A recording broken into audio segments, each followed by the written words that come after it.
그런 게 있고 다른 거 맞아. 자금도 중요하잖아요. 네. 자금은 어느 정도? 자금은 지금 좀 최대한 창업자금을 받아야 될 것 같아요. 얼마 정도 생각하세요? 지금 서울에 아파트 창업이 돼가지고 자금이 지금 거기로 계속 가고 있어가지고 네.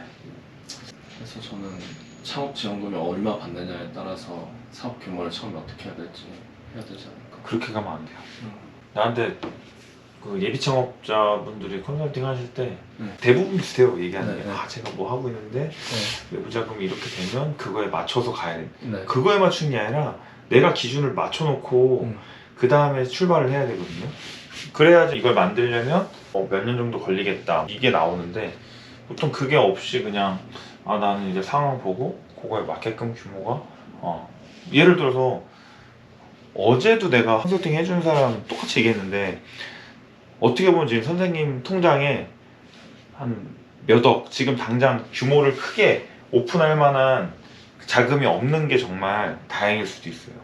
왜냐면 뭐 한 4, 5억이 있어 갑자기 있었어요 통장에 선생님 통장에.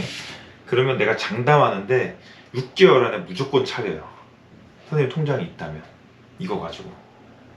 근데 지금 그게 아니니까 다행히 고민할 수 있는 시간이 되는 거거든요. 그러니까 돈이 있으면 어쩔 수 없어요. 사람들이 쉽게 가요. 뭐 하다 보면 되겠지 막 이렇게 되거든요. 근데 나는 오히려 돈이 지금 통장에 없는 게 더 다행이라 생각하고, 다만 돈도 모아가면서 내 컨텐츠와 내 그 무기들을 이제 찾아가는 거죠. 어떻게 보면 그렇게 가면은 동시에 밸런스가 맞아서 됐을 때 딱 가는데, 지금은 컨텐츠나 뭐 내가 준비된 거 아무것도 없는데 돈만 있었어. 그럼 그러면은 안 차릴 것 같죠? 다 차려요 사람들. 될 것 같거든. 식당도 마찬가지예요. 돈 있으면 그냥 다 차린다니까. 그래서 그 자금을 먼저 설정하는 게 되게 중요해서 2억이면 2억, 1억이면 1억 그거를 해서 요거에 맞게끔 정해놓고 요게 되면 나는 요때 이제 진행할 거다 이렇게 가야지. 그거 없고 그냥 만약에 내가 그때 가서 창업지원 뭐 5천만 원 넘으면 어떡할 건데. 대출 받아서 해야죠. 그러니까 그 대출을 받든 뭘 하든가. 그리고 이 지원 사업도 된다 안 된다 보장이 없잖아요. 올해 만약에 지원 사업이 있어서 했는데 안 되면 1년 또 기다려야 되잖아요. 그러니까 이거는 그냥 보너스 또는 만약에 보통 1억이 있으면 1억에 맞게끔 세팅을 해요.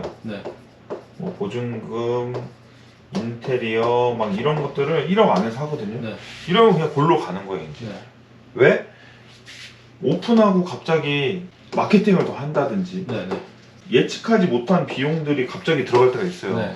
근데 이렇게 다 써버려요 보통. 아니면 한 500만 원 남겨놓든가. 우습게 나간다니까.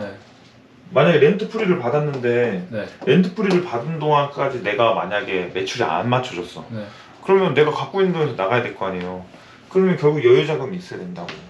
그래서 저는 만약에 1억 있는데 이걸로 보증금 이런 게 절대 안 나와. 그러면 플러스 1억 5천까지는 맞춰놓고 해야지 하는 거고, 만약에 내가 2억 있어. 그럼 2억에서 맞춰서 하는 게 아니라 여기서는 뭐 1억에서 뭐 1억 5천 사이로 내가 그거를 창업을 하고 그 다음에 5천은 예비비로 납둬야 되는 거지. 이것부터 가야 돼요. 그리고 뭐 내가 뭐 대출 나오면 뭐 하고 그렇게 가면은 답이 안 나와. 왜냐면 기준이 없기 때문에. 그 기준이 없으면 또 어떻게 돼요? 만약에 뭐 대출금 많이 나왔어. 그럼 뭐 임대료 500, 700 뭐 이렇게 갈 거잖아요. 그리고 또 안 나오면 뭐 100만 원, 200만 원짜리 찾아야 되고. 그럼 내 기준이 아니라 외부 요인에 따라서 내가 맞춰가는 거기 때문에 그게 쉽지 않아요. 저는 제가 축구 교실을 해도 지금 다 월세 300 이하예요. 내 기준이 있어요. 정말 최대 뭐 강남을 가더라도 나는 정말 400, 500 이상 안 넘고 저는 무조건 그 기준이 있어요. 그래서 그 안에서 하다 보니까 나는 어디에 차리든지 거의 뭐 직영을 하든 가맹을 하든 그 비용이 딱딱딱 이렇게 비슷하게 가는데, 만약에 여기 점주님은 돈 많네? 돈 많아요? 그러면은 월세 한 800만 원짜리 하세요. 그냥 괜찮아요. 이렇게 돼. 그럼 그 사람은 그래 뭐 돈 있으니까 이렇게 되거든요. 그럼 나중에 그 감당 어떻게 할 건데. 그래서 그 자기 그 기준이 되게 중요해요. 자기 기준. 대출은 나올 수도 있고 안 나올 수도 있는 거예요. 물론 신용대출은 좀 다르지. 네. 은행 가서 물어봐서 조회해서 하는 건 다르지만 정부 지원 사업 같은 경우는 받을 수도 있고 안 받을 수도 있고 올해 안 됐지만 내년에는 또 될 수도 있는 거고 이게 다 다르잖아요. 그러니까 그거는 조금 그냥 생각에서 빼놓고 현실적으로 내가 어느 정도 가능한지 그리고 내가 얼마에 출발을 할 건지 그러면 만약 내가 강남을 할 거다 그러면 아무래도 보증금이나 임대료가 높을 거 아니에요. 네네. 그러니까 이거는 조금 미리 조사를 좀 하고 네. 그리고 저는 축구 교실도 네. 기준이 60에서 80평이에요. 네. 이걸 넘지 않아요. 네. 물론 지역에 따라서 이 평수 대비 보증금이나 임대료가 달라질 수는 있는데 이 기준 안에서 움직이다 보니까 임대료가 저렴한 곳은 평수가 조금 요 정도까지 가도 되고 임대료가 좀 높다 그러면 약간 이쪽으로 가는 거고 그거에 맞게끔 움직이는 거예요. 약간. 그래서 선생님이 나중에 어느 지역을 할 건지 그 다음에 어느 정도 규모로 할 건지 그것도 미리 예를 들어 내가 학원하고 같이 한다 그거 합쳤을 때 한 90평이나 100평이 나와야 된다 이런 기준들도 미리 한번 만들어 보시고 네. 그러면서 금액하고 같이 맞춰보는 거예요. 네. 그렇게 이 60에서 80평으로 해서 네. 하시면 보통 한 얼마 정도 드나요?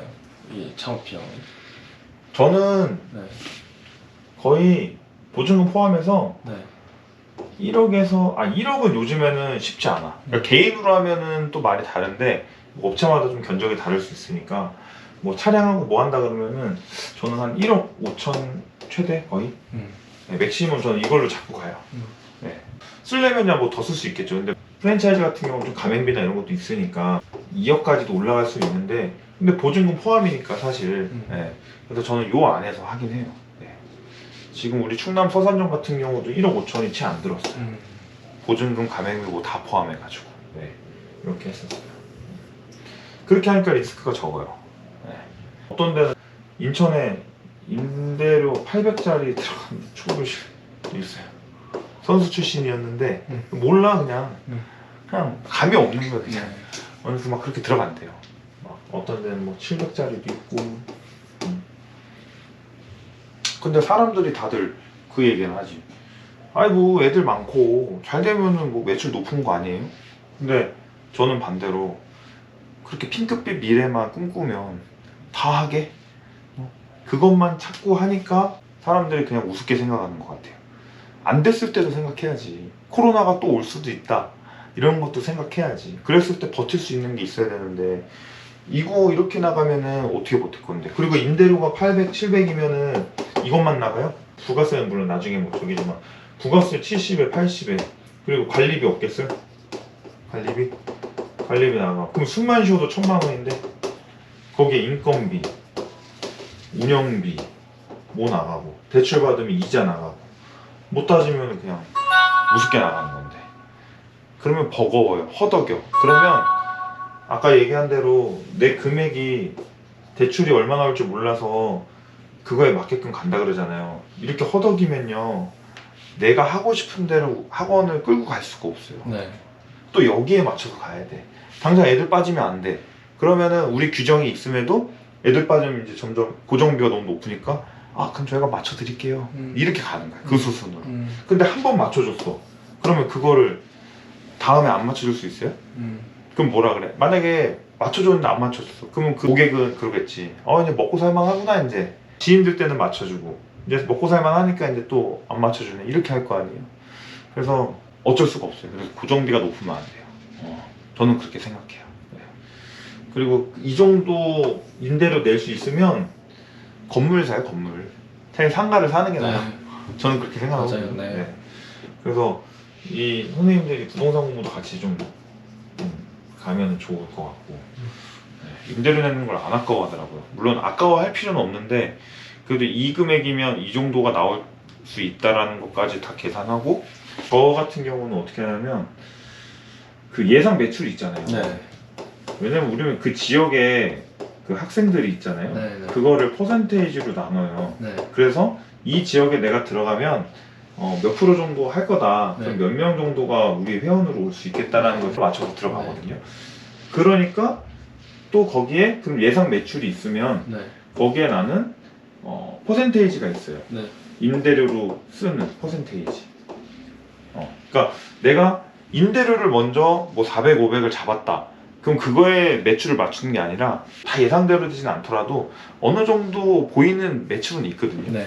그거에서 임대료를 이제 가는 거지. 이렇게 반대로 가는 게 아니라 토탈에서 몇 프로 임대료를 맞춰놓고 몇 프로 인건비 맞춰놓고 그렇게 하면 어느 정도 틀 안에서 움직이거든요. 근데 만약에 월세 막 이렇게 맞췄어요. 그럼 이거 얼마를 매출해야 된다는 거야. 그러면. 현실적이지 않은 것들이 좀 많아요, 생각보다. 네.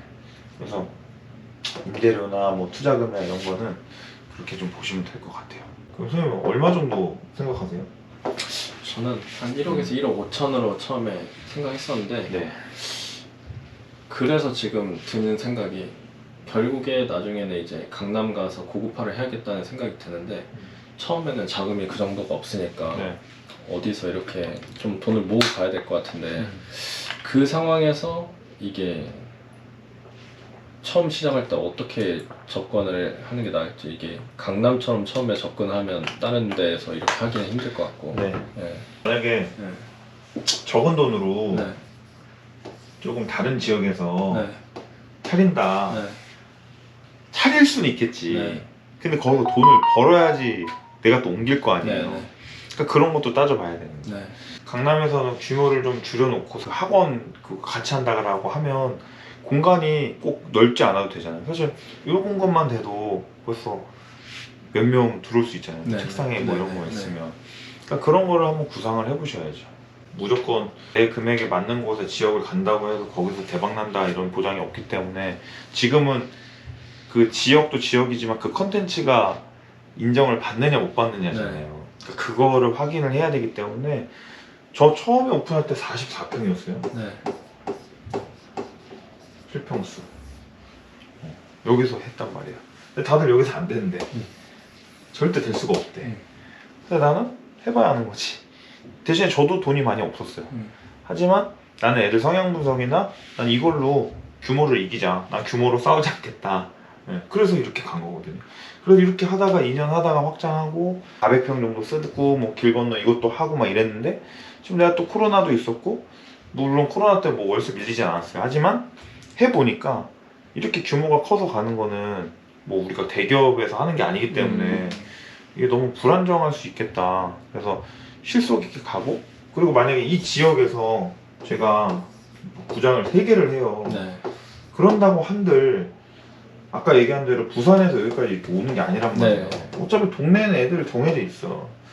그러면은 나는 요즘 생각은 이렇게 동네 한 지역에서 2-3개 이렇게 할 거면 그냥 하나 냅두고 2번은 다른 지역, 네. 좀 근방으로 3번은 다른 지역. 음. 근데 저는 이렇게 지금 음. 좀 해요. 여기서 쏟을 힘으로 분산시키면 어차피 여기서 임대료 똑같이 나갈 거 다른 지역에 자원이 더 많은데 그런 식으로 초반에는 어쨌든 최대한 줄여서 세팅을 해야 되고